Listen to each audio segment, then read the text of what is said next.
Hey everyone, and welcome to the Creative Financing Podcast. I'm Nicole Kamajian. I'm here with Cody Richard and the host of the show, Jeff Rappaport.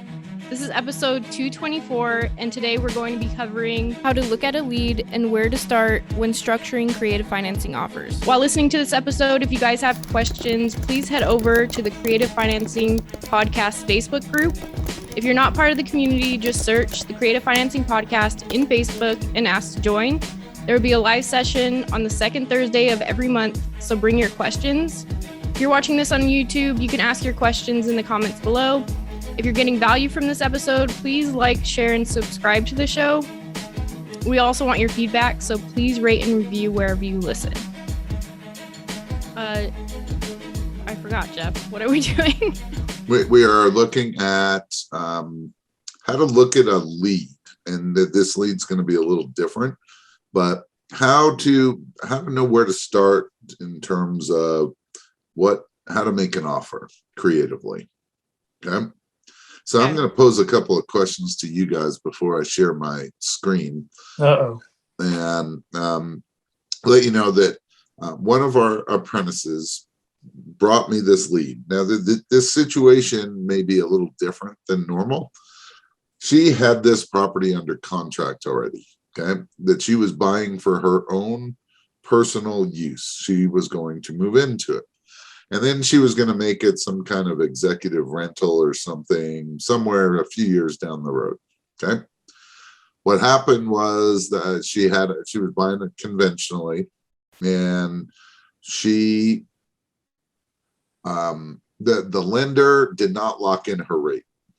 Okay. And so the rate went for somewhere in the low 4s to like above 6, and which made it where she was no longer able to qualify for the loan. So she went back to the seller and asked, we got a problem, and would you be open to owner financing? And he said yes. Okay. So Cody, I'm going to ask you, because I already know you know the answer to this question, is if someone says that they're open to taking payments for their equity, they're open to terms, they're open to owner finance, whatever the case may be, what other questions do we want to ask so that we truly know how to structure some offers? Yeah, the most important, I feel like, are understanding the current debt service. So if there's a mortgage, what the balance is and what that monthly payment is, principal and interest, or taxes and insurance as well. Yep. And then getting a little deeper into their personal preference on how long they're willing to carry it for. I guess that would be the biggest one. What kind of down payment they also need, right, if any. Yeah, even if it's not what we want to hear, if we at least have a better understanding, we have some direction. Okay. All right. So, she had this property. I think they were advertising this property for $615, and she had it under contract for $610. So, but not like it was a huge cash discount. So what I want to do is I want to think about, now, granted, a lot of times when we're looking at leads, we're looking at it as first of all, what could I potentially do with this? Okay. This is not a rehab. The property is in really good condition. You're not buying it at a discount. You're basically paying retail. Okay.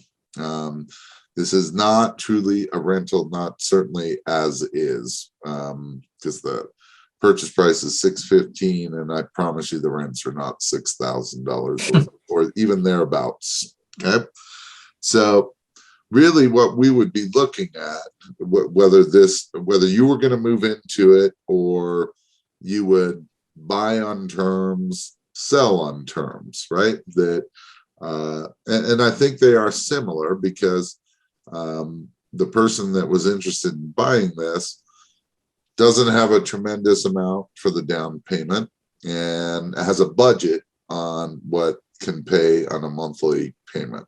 Okay.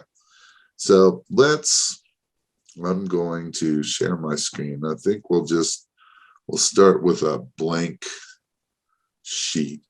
Actually, Cody, why don't you share your screen first? I mean, do you have access to like somewhere you can just write? Yeah, like a Google Doc? Yeah. Sure. Cool. Yeah, let me get that set up. Give me 1 second. And audio listeners, don't worry. We'll make it clear for you what the numbers we are writing down and everything. That's right.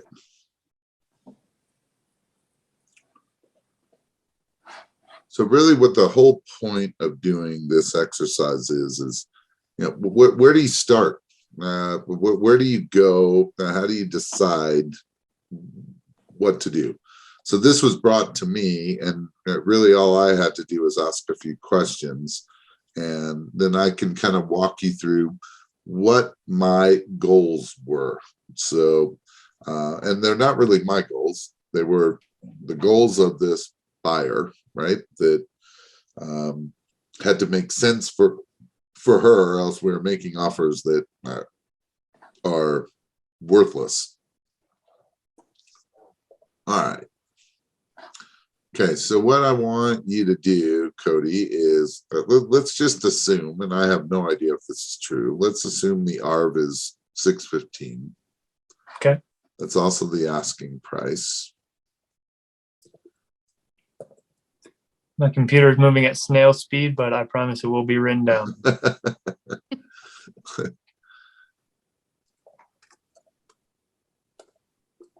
Okay, you can continue. Okay. So the one thing that she told me, well, she told me a couple of things. One is she wanted to put down $30,000. The buyer wanted to put down the buyer, 30,000? right? Well, before you go there, she said that he owed 84,000 or thereabouts. Okay, but did not know a payment. She was guessing $1,200.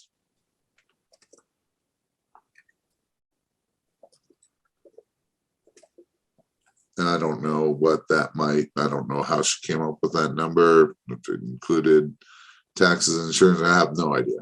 Okay. Okay. And then she said that she would like to put down 30,000, and she could go as high as 45. Okay.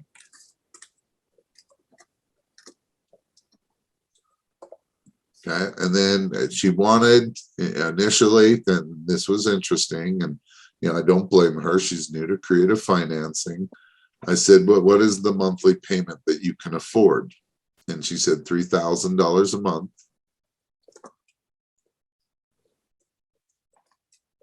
And I said, "Does that mean that you can afford that as principal and interest, or with taxes and insurance?" And she said, "I have to pay the taxes and insurance."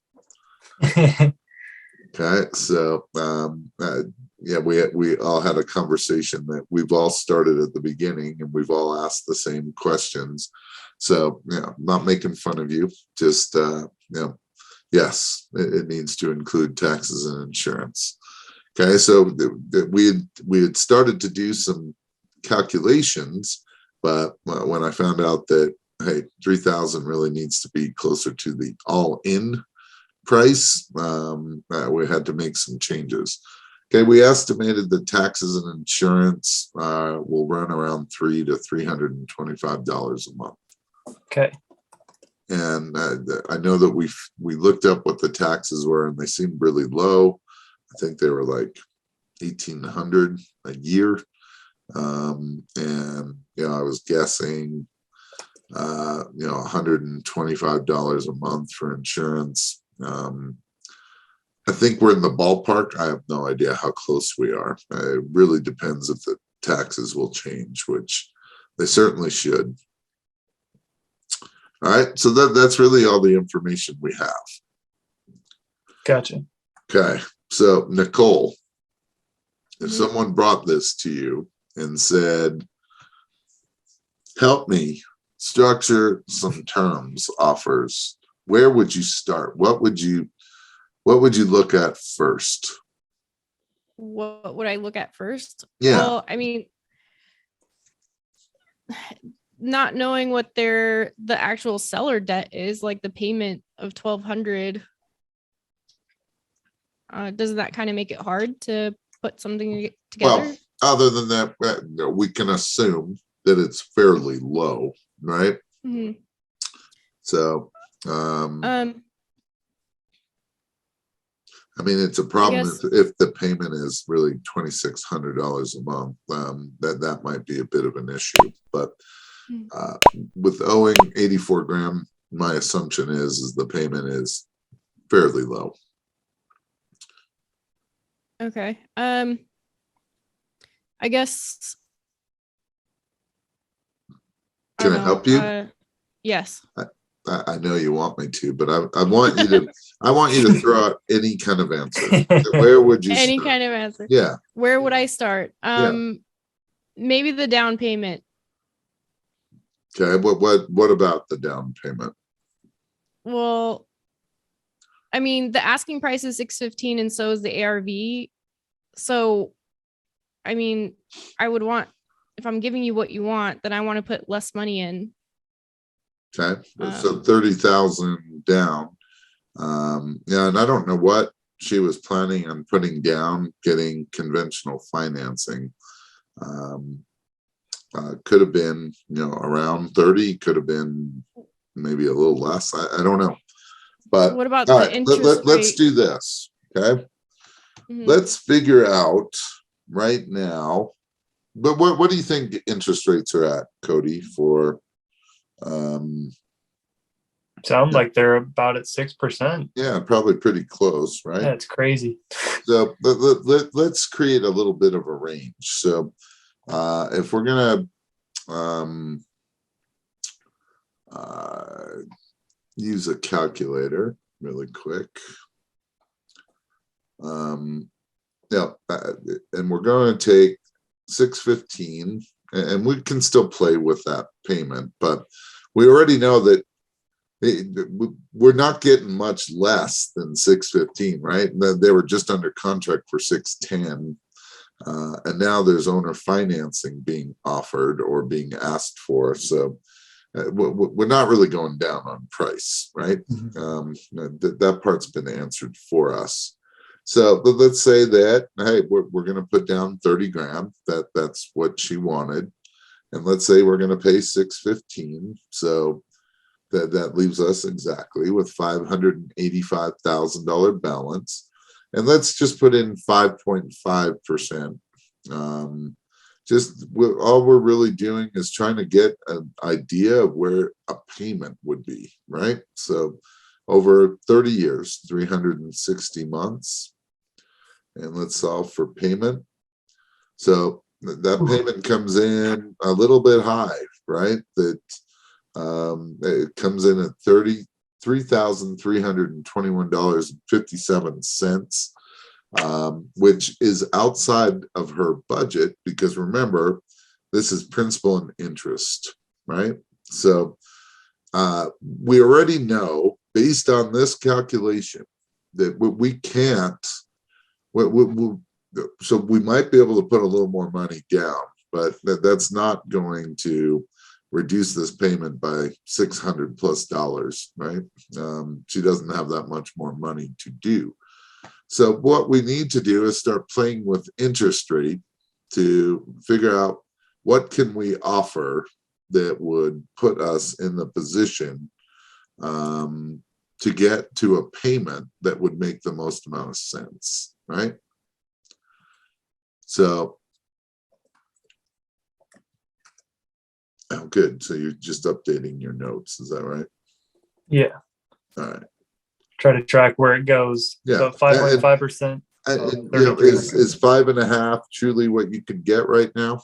Probably not. It's probably even a little bit higher, but it doesn't really matter to me. I just want to be in the ballpark, right? That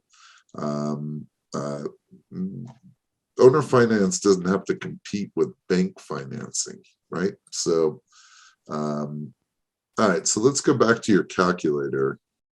Okay. Cody. And so where you are interest rate, let's change that to 4.5 and sell for payment. Okay. So right now you're basically just trying to see what she can afford. That is right.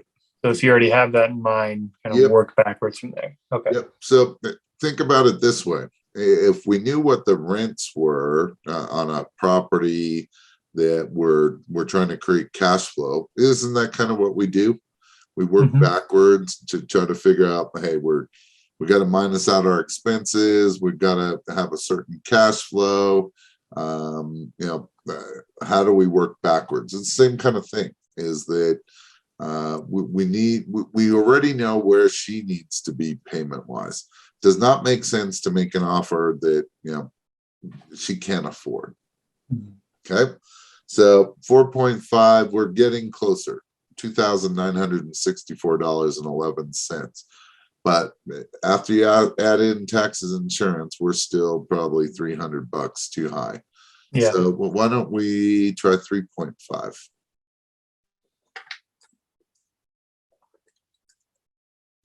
All right, so why don't we get 3.5 gives us 26.26 and 91 cents. So that would work. And we probably, it's not probably, I already know this, 3.75 would probably work too. And 27.09 and 23 cents. Yes. Okay. So more than likely, we're going to be at the 3.5 to 3.75% range, right? If we're going to make an offer that's amortized over 30 years. Okay. We do know that we could make an offer either principal only, right? Because we can pick and choose the payment to whatever we want. If we're going to do that, we better raise the price because that's not going to make a lot of sense for the seller. Or two, we could use like my hybrid interest rate, right? Where we're offering some interest, but we're able to pick our payment and we can get to the point where it makes sense, right? Where we can get that payment that she can afford. At the same time, what do we need to happen from this loan? We would need it to go for a while, I assume. Why? Well, why would we need it to go for a while? On anyone to make sure. Or go ahead, Nicole.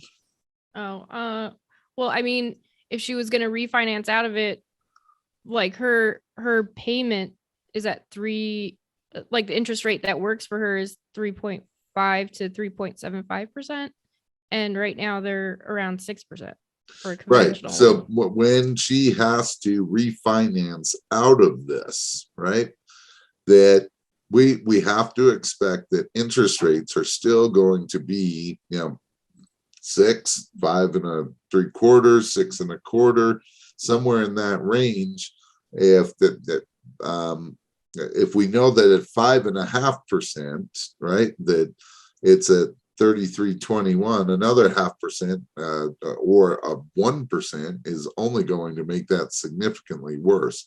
So one of two things better happen here, right? One is we better create a long enough term or rapid enough principal pay down so that that principal gets down quickly where, hey, she's able to afford to refinance.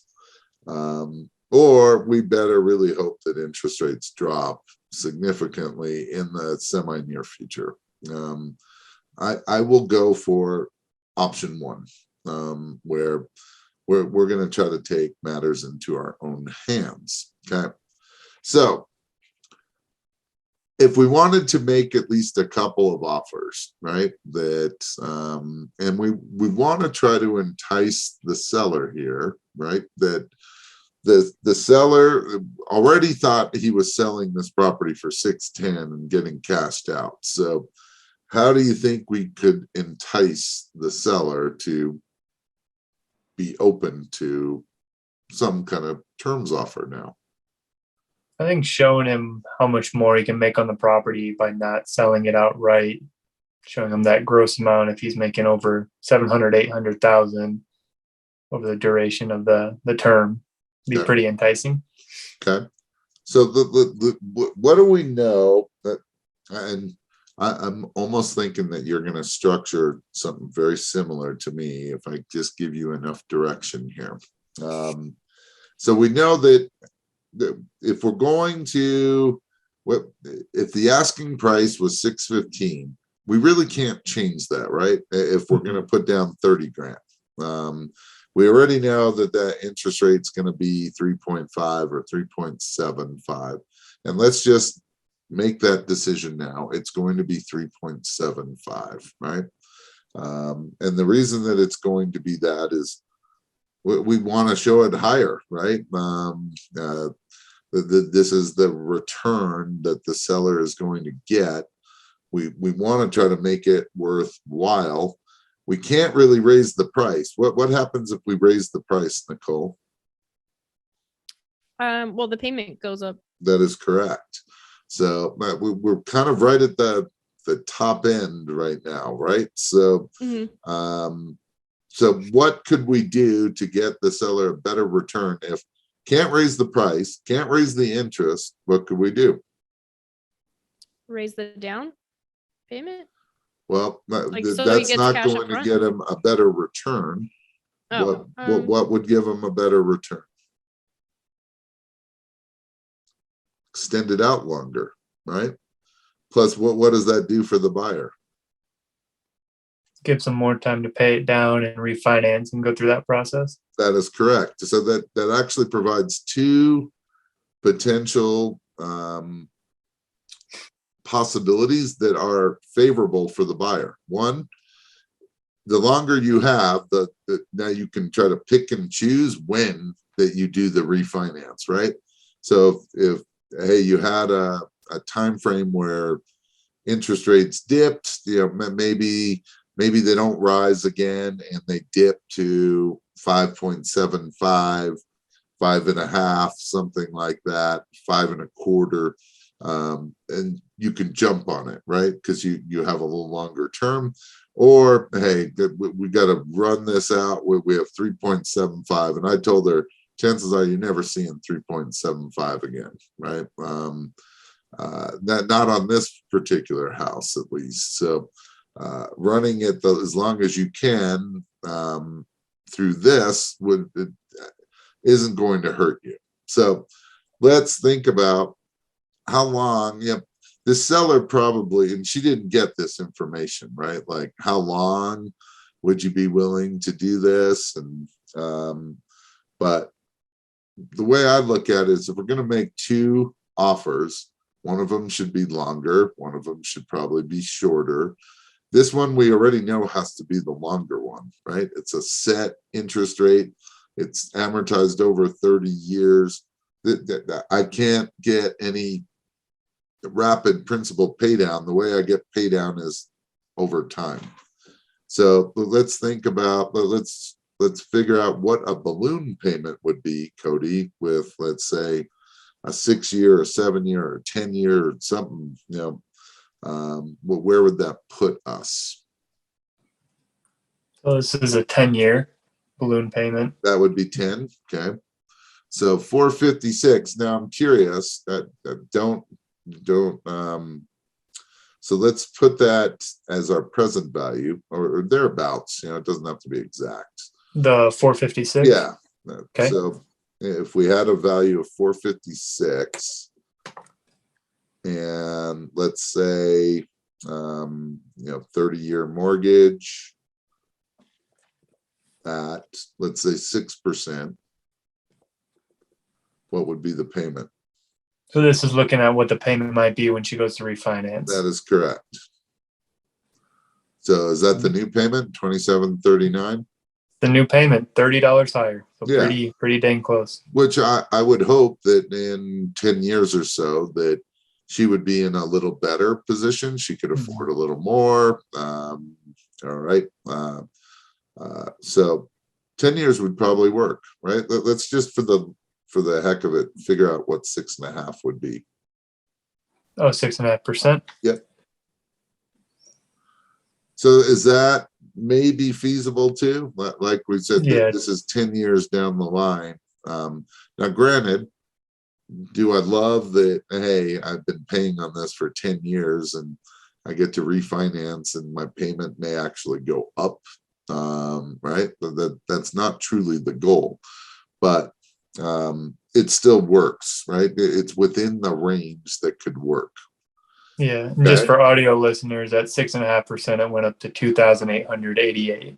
Thank you. So something another 150. Yeah, but depending on what taxes and insurance do, we're talking maybe a $300 difference from 10 years later. So, all right. So when we know a 10-year plan could work, we might want to reduce that a little bit, or we just might want to make a 10-year offer, right?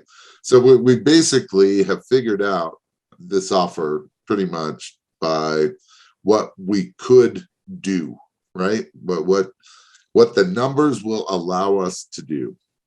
And I say that because even though this is someone that is telling me their budget, in a lot of ways, it's the same thing.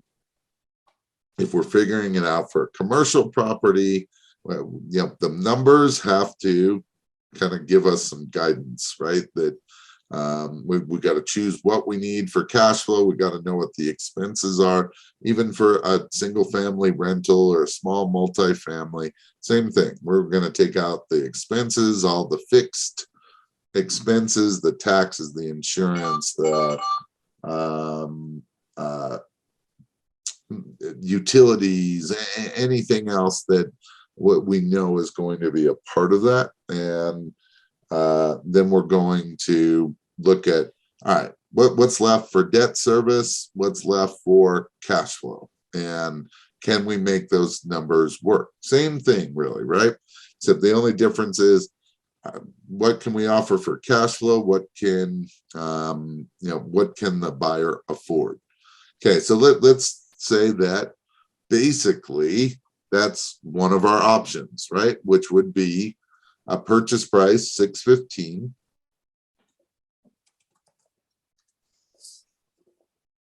Okay. $615, $30,000 down.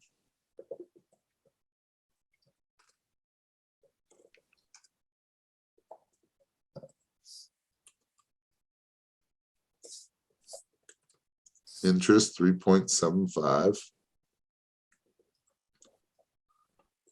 Payment 2709. And the only difference between my offer and yours was you went out 10 years, I went out 7. So my balloon was 500,000, 514 instead of 456. I actually like yours better. And I was just trying to be as competitive as I could be, because I just don't know if he's willing to go 10 years, and 7 years might be a little easier sell than 10.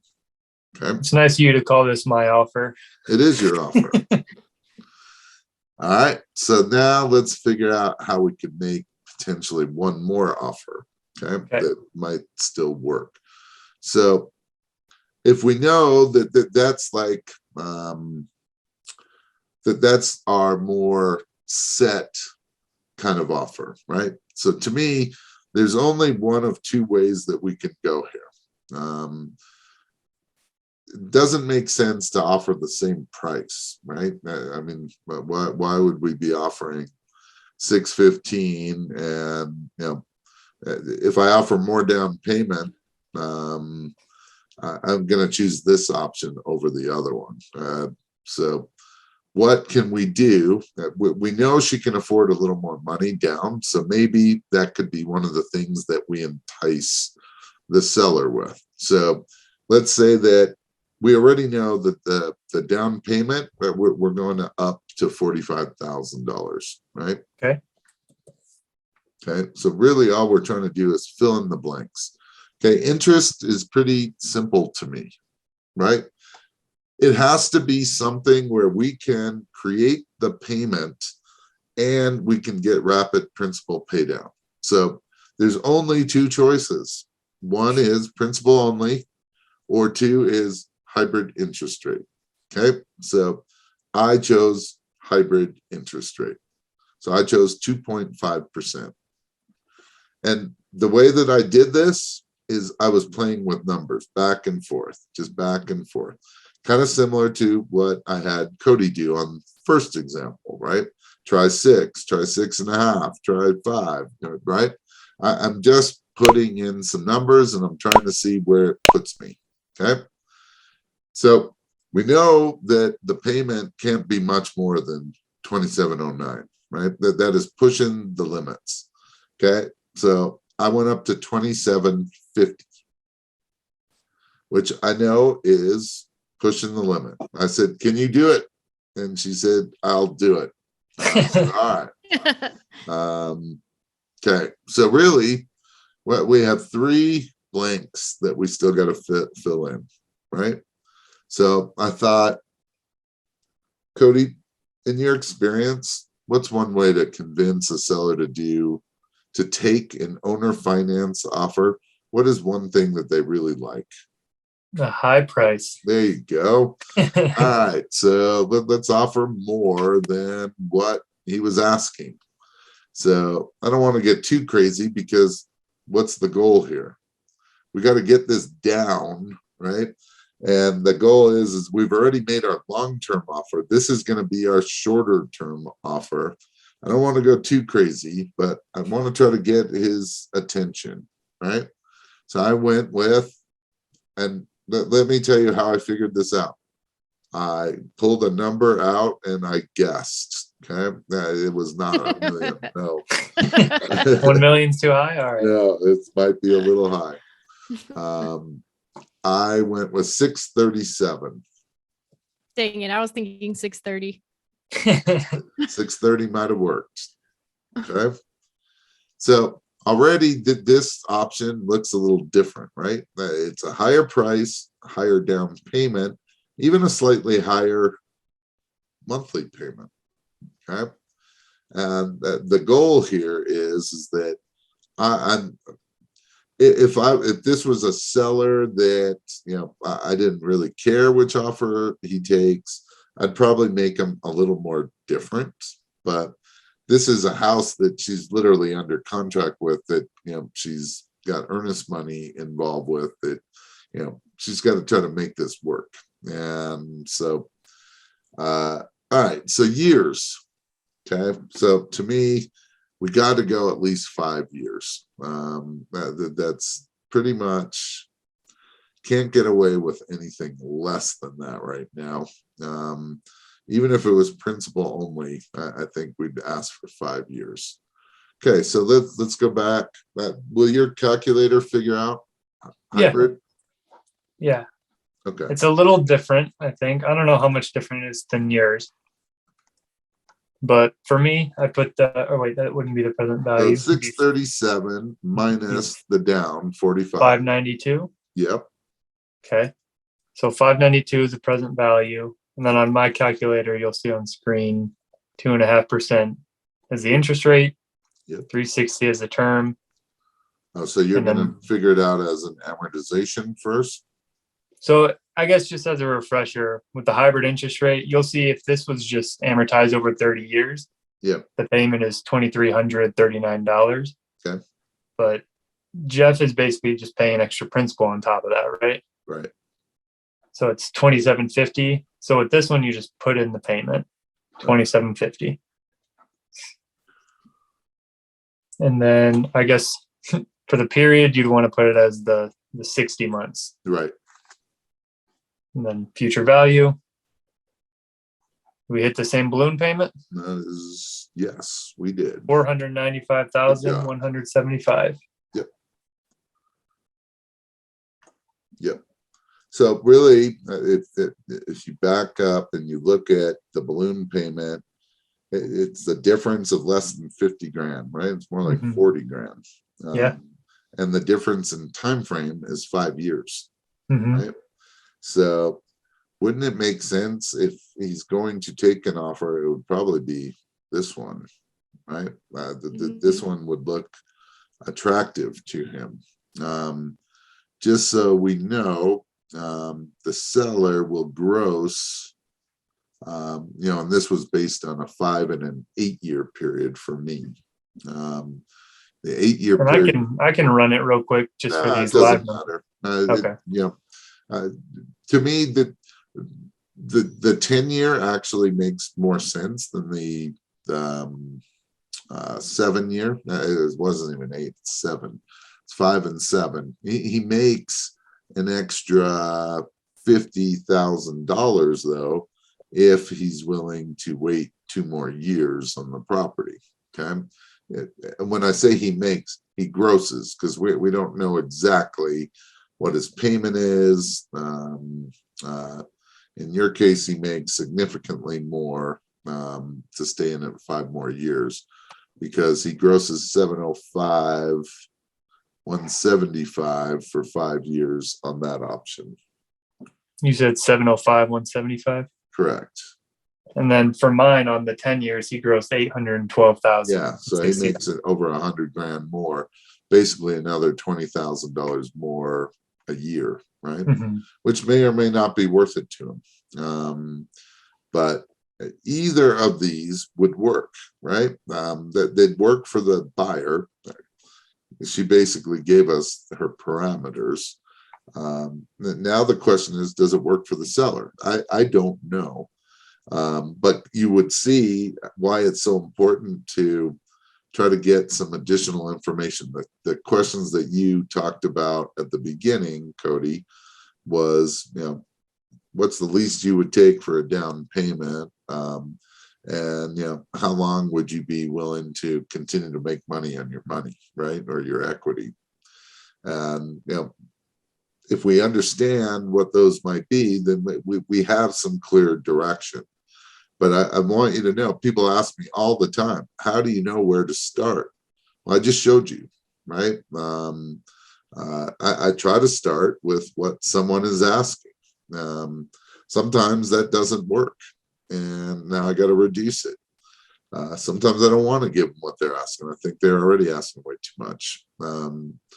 But that's the goal. And then I'm just playing with some numbers to see what might fit. And you saw that we just came up with 2 offers pretty easily, I would think, right? Yeah, and something that I thought was super, super helpful that you did, and I've actually never done before because the market hasn't called for it, is since the interest rates are going up so much, you actually plugged into your calculator what the present value would be when you need to pay it off, so what that balloon payment is, Yep. What that new interest rate might be, to see if that new payment is going to be affordable or not.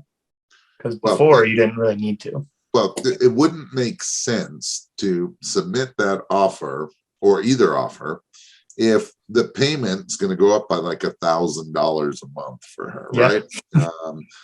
I'd be like, look, we either have to come up with a different plan, or you just got to walk away from this property, because you're going to put yourself in a tough spot. And I don't know if you want to risk your $30,000 or $45,000 based on the unknown in the future. So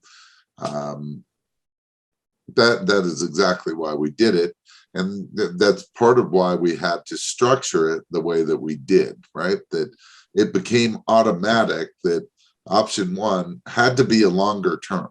There was no way that we can reduce that principal balance unless we offer it longer term. And so that had to become more like the 8-10 year term kind of thing. And then option 2 is, hey, what we can get, and we could have easily just offered principal only, right? We could have upped the price even more and said, we'll pay you principal only. And maybe he would have liked that. I don't know. I play with the 2. But I felt like this would be a good exercise for people to understand, where do you start, right? That when you when you start getting all these numbers, I think, Nicole, I put you on the spot, and you're like, That's which okay. is, It gets me thinking. yeah, well, and it's totally normal, right? That this is the learning process that people go through, and starting to put pieces of the puzzle together. And I can already tell, like, Cody, you've done this enough now that you're starting to recognize the details of it, right? That maybe I didn't think of that piece, but that makes sense. Now I understand. And more than likely, when you go to do it again, that might be something that you're looking at. Now, if I don't care where maybe I needed that to be a specific loan to value, so I could refinance or whatever, then I might be able to view that. I might not even need to run that calculation. I can kind of look at it.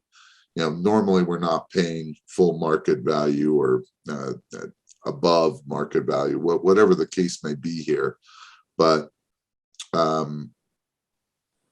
if that's the goal, then we can look at that really quickly and know whether we're in that range or not, whether we need appreciation to occur, or if basically if nothing changes from today and 5, 7, 10 years from now, we'll still be fine. Then more than likely you'll be safe. And then you could always add in that clause that we talked about last episode or the episode before, where